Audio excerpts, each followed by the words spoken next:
Paz do Senhor, mais uma vez. Nós vamos meditar hoje no Evangelho de João, capítulo 4, versos 16 a 24, que é a segunda parte do diálogo de Jesus com aquela mulher que ele encontrou no poço de Samaria.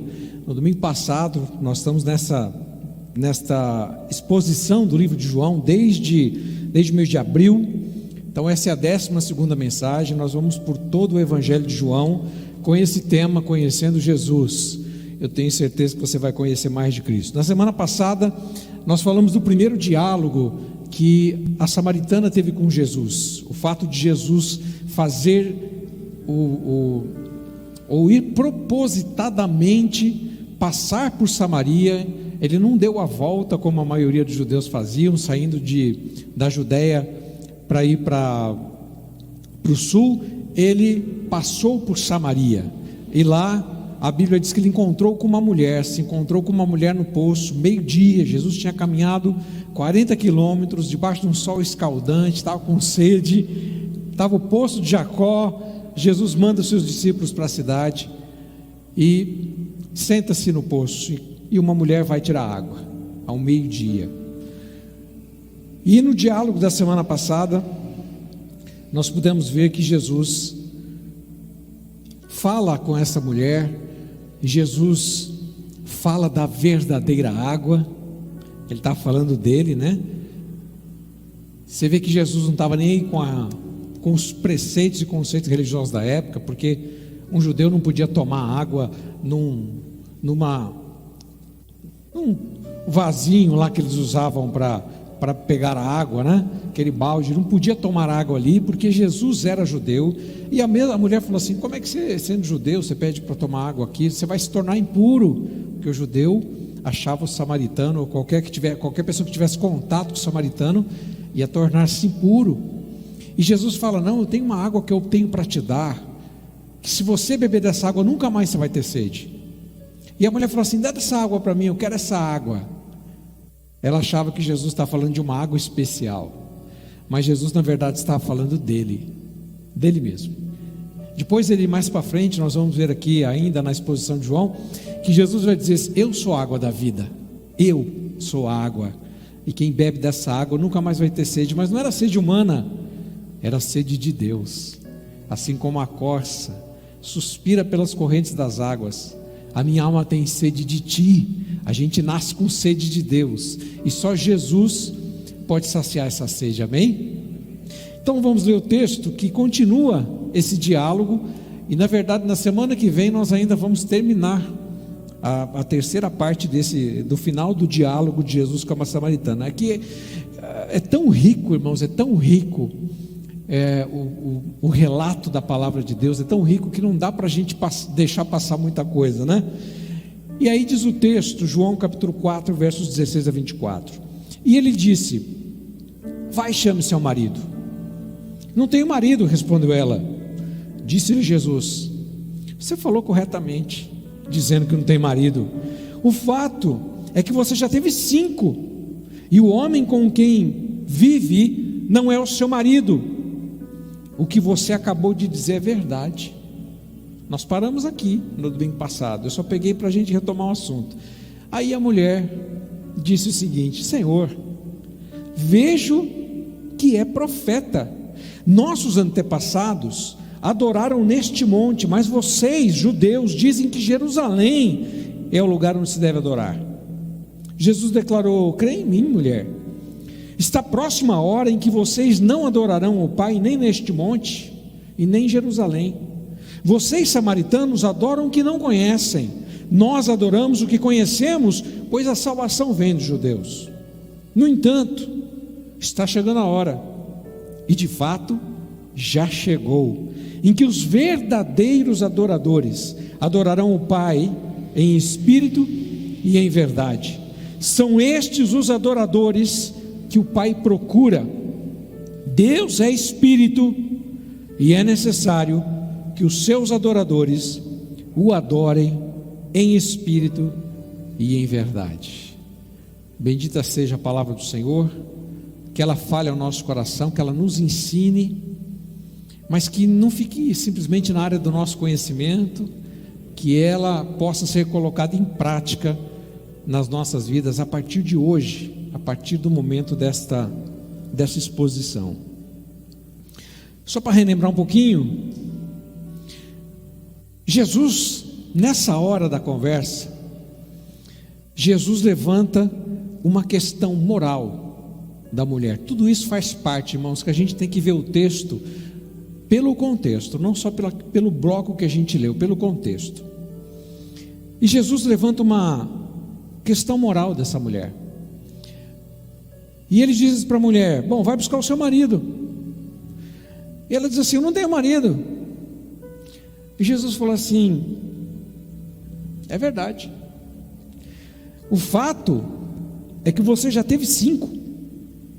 E o homem com quem você vive não é o seu marido. O que você acabou de dizer é verdade. Guarda essa frase. Essa frase é importante para a gente entender o que é que Jesus vai dizer a seguir. O que você está dizendo agora é verdade. A mulher, o que ela faz? Ela tenta sair para a tangente, porque Jesus pegou ela numa área da vida dela muito complicada. Essa mulher tinha sérios problemas morais, porque o divórcio já não era aceito no meio do povo judeu. Ela tinha tido 5 casamentos, e ela vivia com alguém que nem... A Bíblia não diz se era marido dela ou não, se ela era amante ou não, não sei, mas ela vivia com alguém que não era marido dela. E quando Jesus toca no ponto, exatamente no ponto mais importante da vida dela, porque isso explica por que aquela mulher foi tirar água meio-dia. Porque as mulheres normalmente elas saíam para tirar água de manhã, isso é o lógico.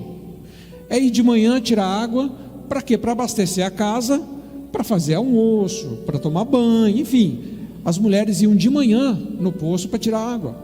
Mas aquela mulher, ela foi ao meio-dia, quando ela se encontra com Jesus, sol a pino. Por que ela foi lá? E você percebe que não tinha mais ninguém lá. Por que ela foi? Porque ela tinha vergonha. Ela não se misturava com as outras mulheres. Ela tinha vergonha da vida dela. O ponto que Jesus toca é a ferida, a questão moral. Por isso que Jesus toca aqui. E Jesus diz assim: o que você falou é verdade. E aí, quando Jesus toca na ferida, bom, essa mulher fez o que normalmente a gente faz quando alguém toca na nossa ferida. Tipo assim, vamos mudar de assunto?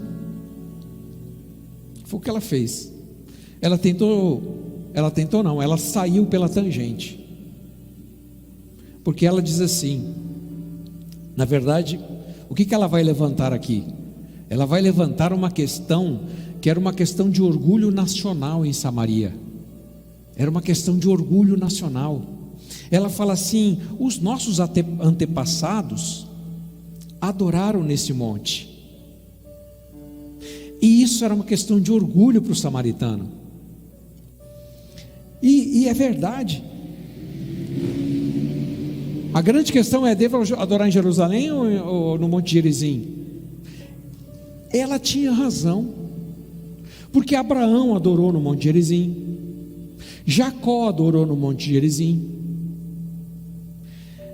E se Jesus levasse à frente aquela discussão, com certeza ele teria que dar razão para a samaritana, porque ela estava certa. É verdade, ela estava certa no que ela estava dizendo. Isso era uma questão de orgulho. Mas lembra da semana passada, quando eu disse por que os judeus não se dão com o samaritano? Mais ou menos 700 anos antes dessa conversa acontecer, os assírios dominaram aquela região de Samaria. E o que eles fizeram? Como uma maneira de quebrar a estrutura do povo, se você quer acabar com a cultura de alguém, é só você ou tira a pessoa da sua terra, como aconteceram nos cativeiros. Lembra o cativeiro babilônico? Que vários judeus foram transportados para a Babilônia. para aprender a cultura dos babilônicos, isso é uma forma de você acabar com a cultura do povo. Mas o que os assírios fizeram? Em vez de tirar o povo, eles trouxeram os povos de outros lugares para aquela região de Samaria. E os povos vieram, e os povos que não eram judeus começaram a se casar com os judeus, e as judias, né? E eles começaram a se mesclar. E judeu que é judeu não casa com uma pessoa que não era judeu. Por isso que isso está na lei. Era uma questão de honra deles. Então, como o povo de Samaria eram judeus que tinham vindo de misturas de outras culturas, o judeu dizia assim: vocês não são puros, vocês são impuros, porque vocês não têm a raiz judaica. O povo de vocês é tudo misturado. Por isso que o judeu não se dava com os samaritanos. Isso produziu essa miscigenação. E não só isso, não só a miscigenação da raça, mas também a questão religiosa, porque o pessoal veio de outros povos, e eles vinham, se casavam com o judeu e traziam os seus ídolos de adoração. E o culto lá da região de Samaria começou a aparecer uma coisa mais ou menos assim. Era um pouco parecido com o culto do templo em Jerusalém, só que tinha alguns elementos do culto a Baal, o deus das moscas, que muitos povos adoravam naquele. Então o povo começou a se mesclar, a raça, e também houve uma mescla de religiosidade. Eles perderam a essência. Só que eles perderam a essência, mas eles estavam num lugar que era o verdadeiro lugar da adoração, que é o Monte Gerizim. Por isso que entra essa questão aqui entre eles. Por isso que entra esse debate. Mas Jesus não vai por aí. 400 anos mais ou menos antes dessa conversa, Sambalá construiu um templo lá no Monte Gerizim. E aí, depois que ele construiu o templo, a adoração de Jerusalém se divorciou da adoração de Samaria, porque eles falaram assim: não tem como, os samaritanos não adoram a Deus de verdade. E aí houve uma separação mesmo, porque Jerusalém tinha um templo e o Monte Gerizim tinha um templo construído por esse Sambalá, que depois, lá no ano 128 a.C., ele foi destruído, e já não existia mais o templo nesse monte, só que o monte era o monte da adoração. Por isso que a mulher, quando Jesus pega na ferida dela, que era a questão moral, a mulher quer pegar na ferida do judeu. Aí ela fala para Jesus assim: tá ok, então onde é que a gente deve adorar? Em Jerusalém ou em Gerizim? Porque Jesus ia ter que dar razão para ela, porque o lugar certo seria o Monte Gerizim. E Jesus, ele não responde isso, mas ele começa a falar exatamente da adoração, porque a pergunta dela é: onde é que eu devo adorar? Ok, aonde é que a gente deve adorar então? Uma samaritana falando com um judeu, a samaritana que eles estavam no Monte Gerizim, onde estava o poço, e Jesus é judeu. Então ela de alguma forma, ela tenta, assim como Jesus pegou no ponto nevrálgico da vida dela, ela tenta pegar no ponto nevrálgico de Jesus. Mas Jesus não cai nesse assunto. Como ela falou sobre adoração, Jesus vai desenvolver um assunto sobre adoração. Fala: você quer saber então? Quer saber onde é que a gente deve adorar? Você quer saber como é que vamos adorar? Aí Jesus começa a partir do verso 21, fala: crê em mim, está próxima a hora que vocês adorarão o Pai, nem neste monte, nem em Jerusalém. Verso 21, 22, vocês samaritanos adoram o que não conhecem, porque a salvação vem de judeus. E Jesus termina dizendo: no entanto, está chegando a hora, e de fato já chegou hoje também, em que os verdadeiros adoradores adorarão o Pai em espírito e em verdade. São estes os adoradores que o Pai procura. O que Jesus está dizendo? Pouca diferença faz em que lugar que você está adorando. O que Deus espera é que você adore em espírito e em verdade. Essa expressão, existem muitos comentários que vão para várias linhas de pensamento sobre essa expressão, mas eu penso que a expressão mais bíblica e que mais se encaixa dentro desse contexto, e a conclusão que a gente pode tirar do que Jesus está falando como adorar em espírito e em verdade. Bom, adorar em espírito não é difícil de entender, porque ele mesmo fala: Deus é espírito, e é necessário que os seus adoradores o adorem em espírito. Aqui não tem muita dificuldade a gente entender, não é verdade? Se Deus é espírito, então eu também tenho que adorar em espírito. Jesus fala assim: não depende do lugar, porque Deus é onipresente, Deus está em todos os lugares. Então não importa onde eu vou adorar, o que eu tenho que adorar é com o espírito, ou seja, não é com as minhas emoções, é com o espírito. Quando Jesus Cristo entra no nosso coração, uma das primeiras coisas que ele faz é nos fazer nascer de novo. Lembra da conversa de Jesus com Nicodemos, capítulo 3? Falamos há semanas atrás sobre essa conversa de Jesus com Nicodemos, que Jesus fala assim: olha, você precisa nascer de novo, nascer da água e do Espírito, porque nós nascemos do Espírito. O nosso espírito é regenerado quando nós confessamos a Jesus como Senhor. Faz parte daquilo que eu chamo de pacotão da salvação.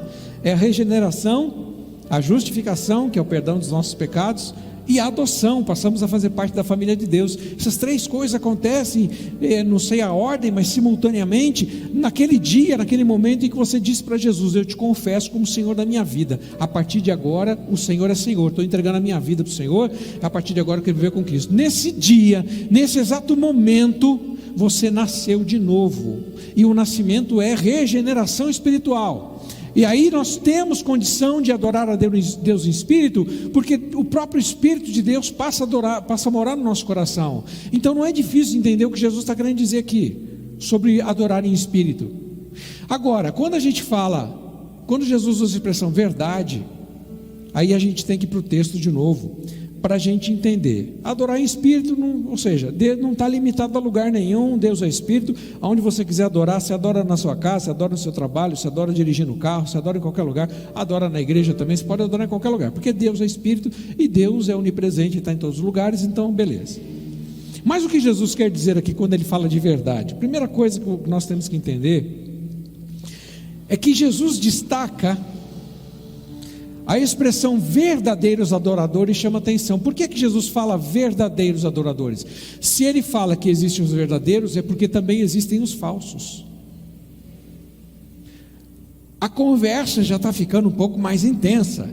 Jesus pega na questão moral, a mulher pega na questão do orgulho samaritano, do Monte Gerizim, e agora Jesus vai para uma linha que ele vai falar profundo com aquela mulher.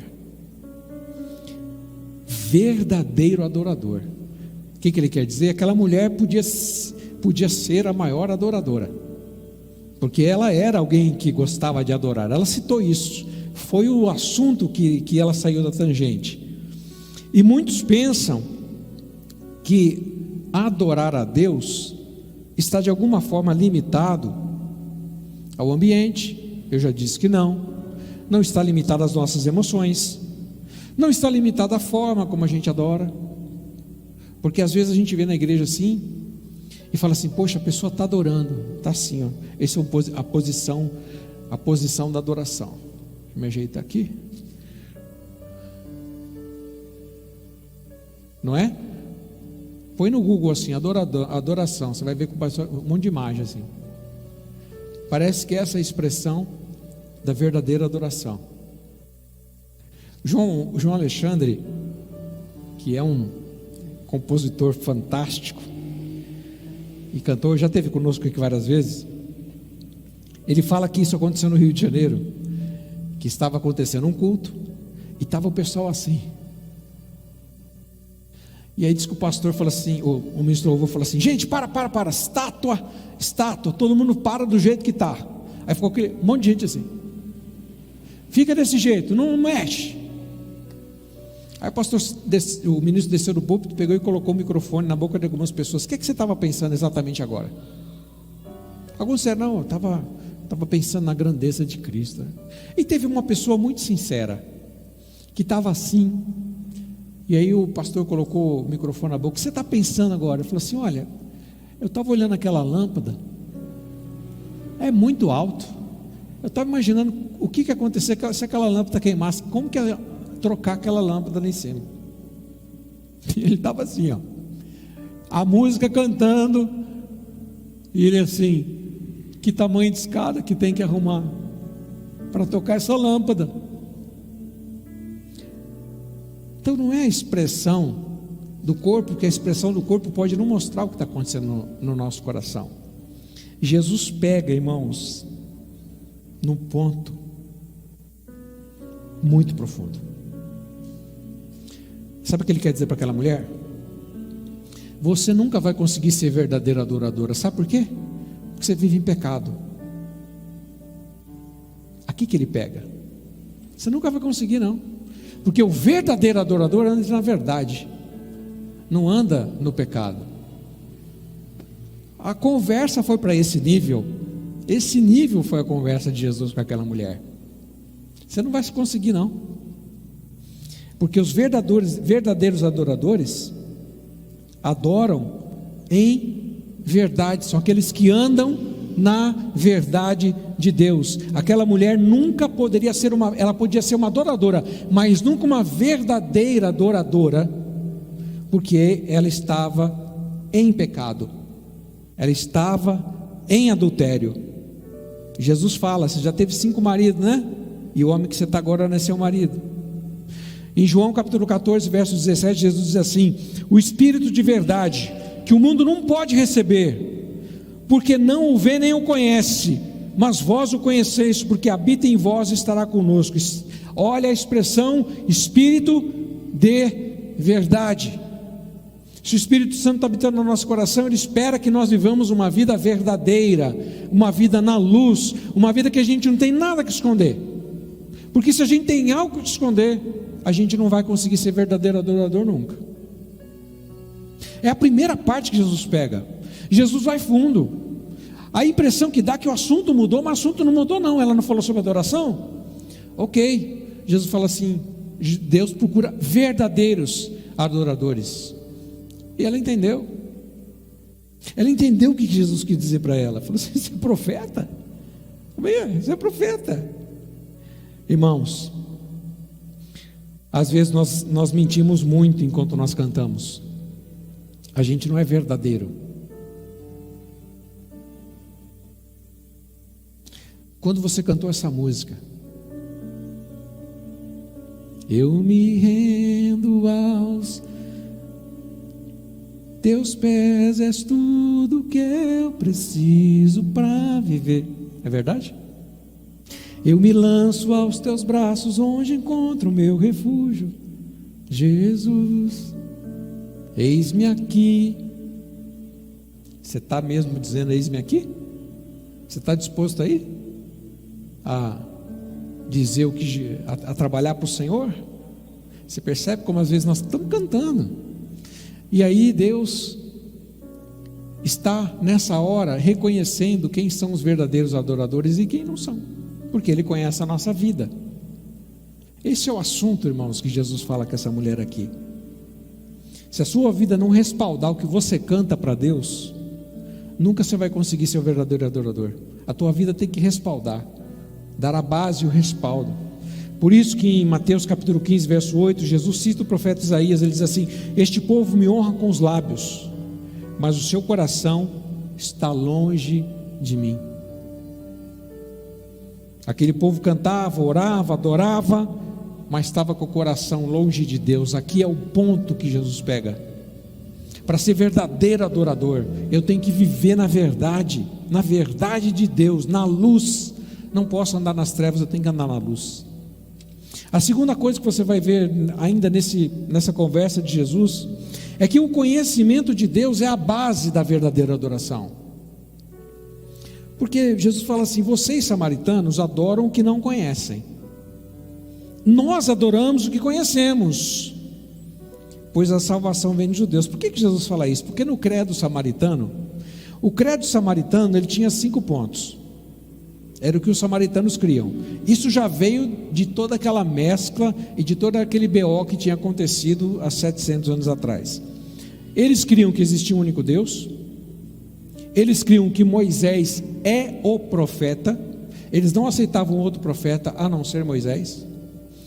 Eles criam que Gerizim é o local da adoração, o único local da adoração.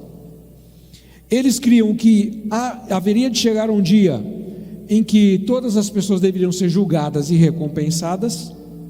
E o 5º ponto do credo samaritano era que Moisés iria voltar. O samaritano só cria nos 5 primeiros livros da Bíblia. Ele não cria no livro dos profetas, só cria no Pentateuco, só nos 5 livros que são atribuídos à autoria a Moisés. É só os 5 livros. Por isso Jesus fala assim para eles: vocês não conhecem, vocês conhecem muito pouco. Vocês samaritanos adoram o que não conhecem. Ou seja, vocês não conhecem muito, vocês conhecem só o básico. Vocês só pararam em Moisés, vocês só sabem que Moisés disse, a lei está lá, Êxodo, Levítico, Deuteronômio, Números, a lei está lá. Só que vocês conhecem muito pouco, porque a revelação de Jesus o Messias, ela é progressiva na palavra de Deus. Não adianta eu querer só ler os livros da lei, porque eu não vou ter uma visão completa, ou os livros o Pentateuco, os 5 livros de Moisés, eu não vou ter uma visão completa de Deus e de Jesus ali. Eu preciso entender o que dizem os profetas, eu preciso entender o que dizem os salmos, eu preciso ler provérbios, os profetas maiores, profetas menores, para eu ter um entendimento de quem é Jesus. Então eles esperavam o Messias, mas na verdade eles achavam que Moisés quer voltar. Os samaritanos. Então, irmãos, o verdadeiro adorador é aquele que conhece o Deus revelado nas Escrituras. Porque para adorar a Deus eu preciso conhecê-lo. Se eu não conhecer Deus, como é que você vai adorar quem você não conhece? Você já imaginou que coisa estranha? Você está chegando num lugar, de repente chega uma pessoa te parar, vai lá e beija os seus pés e fica fazendo assim. Quem que é você? Quem que é você? Já imaginou uma situação dessa? Quem que é você? Agora, quem você conhece, você pode adorar. E tem adorar, que eu estou usando um termo, né? Mas você pode gostar demais, ter como seu ídolo alguém que você conhece. Então a base da adoração é o conhecimento de Deus. Quanto mais eu conhecer de Deus, mais eu vou entender o que é adoração. Porque para eu adorar a Deus na essência de Deus, eu preciso conhecê-lo. Eu preciso saber quem Ele é, eu preciso conhecer o seu caráter, eu preciso pensar como Ele age, a forma como Ele quer que eu haja. Eu preciso conhecer, eu preciso ter contato com esse Deus, eu preciso ter comunhão. Eu não posso adorar a Deus só no domingo, eu tenho que ter uma vida de adoração na segunda, na terça, na quarta, na quinta, na sexta, no sábado, em todos os momentos, seja onde estiver, eu preciso ter esse momento de adoração com Deus. A minha vida, a adoração não é um momento, a adoração é um estilo de vida. As pessoas acham que adorar é cantar. Não, faz parte cantar, mas não é só isso. Adorar é uma forma de viver. Eu adoro a Deus na segunda, quando eu leio a Bíblia, quando eu oro. Eu adoro a Deus quando eu estudo a Bíblia, quando eu estou na escola dominical, quando eu aprendo mais, quando eu pego um comentário para ler, quando eu pego a Bíblia para ler, faço meu devocional. Isso é adoração, porque eu estou conhecendo. E quanto mais a gente anda com alguém, mais a gente conhece. Não é verdade? O casamento que eu diga, quem é casado sabe. A mulher acordou de manhã, dependendo da forma como ela te falou bom dia, você fala assim: hoje está difícil, hoje vai ser, ela só, quer dizer, se ela falou bom dia, né? Pode ser que ela nem tenha falado, agora o bicho pegou, você nem bom dia falou, não é? Quanto mais a gente relaciona com as pessoas, simplesmente no olhar, no gesto, a forma como a pessoa olha, de repente ela faz um jeitinho com a cabeça e fala: por que você consegue ler as expressões corporais de uma pessoa de uma forma mais íntima? Porque você tem contato com ela. Quanto mais você conhece a pessoa, mais você consegue conhecê-la, mais profundamente você a conhece. Por isso que adorar a Deus é conhecer a Deus. Quanto mais você conhecer a Deus, mais você vai conseguir adorá-lo em verdade. É a base da adoração. Por isso Jesus fala isso para essa mulher: vocês estão adorando o que vocês não conhecem. Vocês conhecem muito pouco, vocês conhecem o básico. Vocês são superficiais na teologia de vocês. Vocês são superficiais naquilo que vocês estão adorando. Vocês não conhecem de verdade, porque eles não conheciam de verdade a revelação do Messias. Está revelado durante todo o Antigo Testamento, os 39 livros.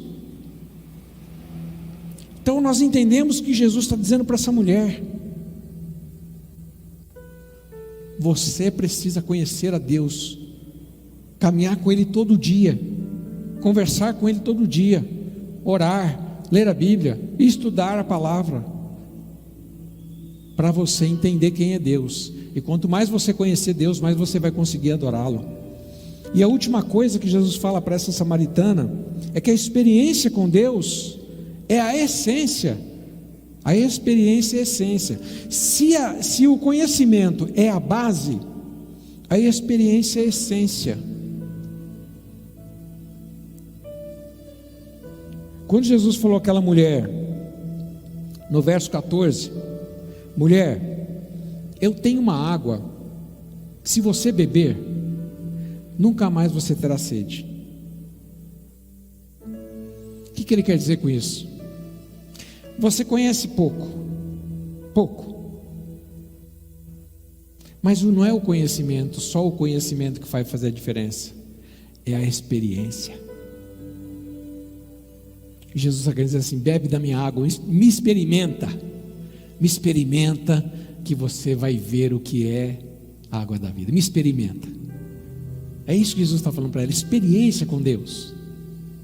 Por isso Jesus fala na segunda parte do versículo: pelo contrário, a água que eu lhe der se tornará nele uma fonte de água a jorrar para a vida eterna. Ou seja, você experimenta. Primeira vez que você bebeu de Jesus, experimenta, mas depois você vai para a fonte onde a água jorra. E por que Jesus fala até a vida eterna? Porque quem experimentou de Jesus tem que continuar bebendo da água e começa a beber nessa vida e se estende para a eternidade, porque está bebendo de Jesus. Quem morreu em Cristo está bebendo de Jesus até hoje, porque experimentou Jesus. Aqui é importante, irmãos, que a gente entender que a maior forma da gente evangelizar o nosso mundo não é simplesmente falar e afirmar que a Bíblia é verdadeira, porque tem gente que não crê na Bíblia. A Bíblia é verdade. Eu tenho um argumento: olha, a Bíblia foi escrita em 1500, por um período de 1500 anos, foi escrita por 40 autores diferentes. A Bíblia não se contradiz. É impossível alguém fazer um escrito, sendo que os escritores eram pastores de ovelha, eram pescadores, alguns eram eruditos, enfim, mas eram pessoas diferentes. E eles escreveram a palavra de Deus, e existe uma sequência lógica na Bíblia, existe uma linha messiânica, está lá na Bíblia. Como que isso pode acontecer durante 1500 anos? Tinha que ter uma mente pensando. O Espírito de Deus estava concatenando a Bíblia para ela fazer sentido para nós. Ele concatenou a palavra de Deus e nos deu algo que nós podemos entender através de uma sequência lógica, nas linhas e entrelinhas da Bíblia, a respeito de Deus, a respeito de si. Então o conhecimento é importante, mas a experiência, irmãos, é que faz a diferença. Quando você experimenta da água da vida, se você já bebeu, quem já bebeu da água da vida não quer outra água. É verdade ou não é? Não quer.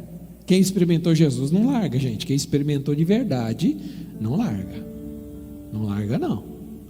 Porque, irmãos, quem bebe da água, a água verdadeira, a sede de Deus já é suprida, porque Jesus é quem mata a nossa sede, e pronto. E a gente vai continuar bebendo de Jesus até morrermos, e vai continuar bebendo de Jesus para a eternidade. Por isso que Jesus fala assim: a água que eu te der, ela vai jorrar. E para esse mundo, não adianta você falar que a Bíblia é verdadeira, por mais que eu apresentei argumentos aqui, não adianta você falar, mas eu creio que Deus existe. A pessoa fala assim, eu não. E daí? Se a pessoa fala assim, eu não acredito em Deus, e daí? É a sua fé, essa é a sua verdade, a minha verdade é outra. É assim que o povo pensa hoje. A verdade tornou-se algo subliminar, ou algo que é da pessoa.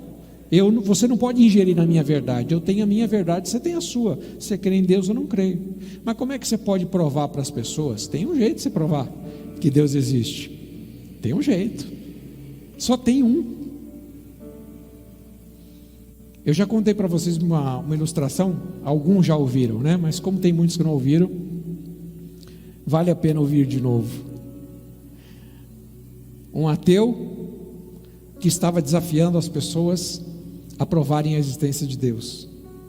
E várias pessoas, vários teólogos, pessoas que tinham muito conhecimento da Bíblia, falavam sobre os argumentos para convencer o ateu, e ninguém conseguia convencer o ateu da existência de Deus. E aí um pastor simples, muito simples, falou assim, eu gostaria de provar para você que Deus existe. Ok, chega o pastor diante daquele homem estudado, cientista. O pastorzinho chega lá, simples, tira uma laranja do bolso, começa a descascar a laranja, e o ateu está olhando. Ele descasca a laranja inteira, faz a tampinha na laranja. Você faz a tampinha na laranja? Você está chupando? Faz a tampinha, chupou a tampinha, chupou a laranja, e o cara olhando para a cara dele com aquele ponto de interrogação desse tamanho, né? Estou aqui para discutir, o cara vem fazer piquenique aqui na minha frente. Aí o pastor terminou de chupar a laranja. Aí ele perguntou assim para o ateu, a laranja estava boa? O ateu falou assim, não sei. Foi você que chupou, como é que eu vou saber? Pois é, Deus existe, porque eu experimentei. O dia que você experimentar, você vai saber que Ele existe. Quem experimenta, aí se conhece. Quem experimenta Deus, conhece Deus, gente. Você experimenta, e ninguém pode dizer para você que Deus não existe, quando você diz assim, Ele existe porque Ele fez um milagre na minha vida. Ele existe porque eu falei com Ele hoje de manhã. Ele existe porque Ele respondeu minha oração. Ele existe porque Ele operou um milagre na minha vida. Ninguém vai poder dizer para você está mentindo. Falo, não, eu sou a maior prova. Por isso Jesus diz que a gente vai evangelizar o mundo, não é com pregação, não é com campanha, não é com evangelismo. A gente vai evangelizar o mundo sendo testemunha de Jesus. Por isso Jesus fala, guarde Jerusalém, porque vocês receber poder que vem do alto. O poder de Deus, do Espírito Santo. Recebereis o poder do Espírito Santo. Recebereis poder ao descer sobre vós o Espírito Santo, e sereis minhas o quê? Por que testemunha? Testemunha é alguém que pode dizer assim, é verdade, Jesus existe, porque eu experimentei. Esse é o único jeito de a gente evangelizar esse mundo, gente. A gente falar, eu experimentei Jesus. Ninguém pode dizer que Deus não existe porque você foi tocado por Ele. Ninguém pode dizer que Deus não existe. Você pode debater com qualquer pessoa que fala que não crê em Deus. Fala assim, bom, você não crê, só que a minha vida foi transformada. Eu vivia desse jeito, daquele jeito, eu era assim. Aí o dia que eu conheci Jesus desse jeito. Agora a minha vida é assim, assim, assim. E quem transformou a minha vida foi Deus. Eu falo com Deus todo dia, Ele me responde. Eu leio a palavra dEle, Ele me responde. Deus me dá sonho, Deus fala comigo toda hora, Deus fala comigo na igreja. Então Deus existe, porque eu experimentei. Isso é ser testemunha. Não tem melhor evangelho, não tem melhor pregador do que o cara que chupa a laranja e fala assim, a laranja estava uma delícia, porque eu experimentei. Você entende isso? E é isso que Jesus está falando. Você tem que beber da água, a verdadeira, a água verdadeira. E irmãos, eu até estava lembrando agora de um caso que aconteceu com a Valquíria. roubaram um carro seu, eu lembro, e era um ninho, né? Roubaram um ninho da Val, e quando ela foi lá fazer o boletim de ocorrência, e foi dar as características do carro, a placa e tal, aí ela falou assim: tem um adesivo lá atrás do meu carro, o adesivo é Jesus está vivo, eu falei com ele hoje, no adesivo que estava no carro dela, nunca esqueço, estava escrito no carro dela: Jesus está vivo, falei com ele hoje. Aí o guarda perguntou para ela assim, ela falou, o guarda, estava escrito esse adesivo, mas Jesus não falou para você que ia roubar o seu carro? Foi. Imagina, né, o guarda, olha, Jesus fala com a gente sim, gente, mas ele falou assim: Jesus não falou para você que ia roubar o seu carro hoje? De alguma forma, nós só vamos provar a existência dele quando nós experimentarmos. E na semana que vem eu vou concluir o diálogo de Jesus com a samaritana, porque, irmãos, essa conversa, Jesus foi forte, Jesus foi incisivo, Jesus tocou no ponto, Jesus ensinou, posicionou aquela mulher o que é verdadeira adoração. Aí no domingo que vem você vai ver o que aconteceu com essa mulher, quem que essa mulher se tornou depois desse encontro com Jesus. Então aguarde cenas dos próximos capítulos, domingo que vem. Amém? Posso orar com você? Pai, nós te louvamos e agradecemos pela tua palavra. Obrigado por esse tempo. Que teu Espírito continue falando conosco e não nos dando só conhecimento, mas também nos dando, Deus, condições de falar, de experimentar, de testemunhar da vida que Jesus gerou em nós, para todos aqueles que ainda não te conhecem. Ajuda-nos, ó Deus, a sermos adoradores durante toda a semana, não só os domingos. Nos ajuda a ter um estilo de vida que é um estilo de adoração, todos os dias, porque o Senhor busca esses adoradores, em qualquer lugar, nem no Monte Gerizim e nem em Jerusalém, em qualquer lugar.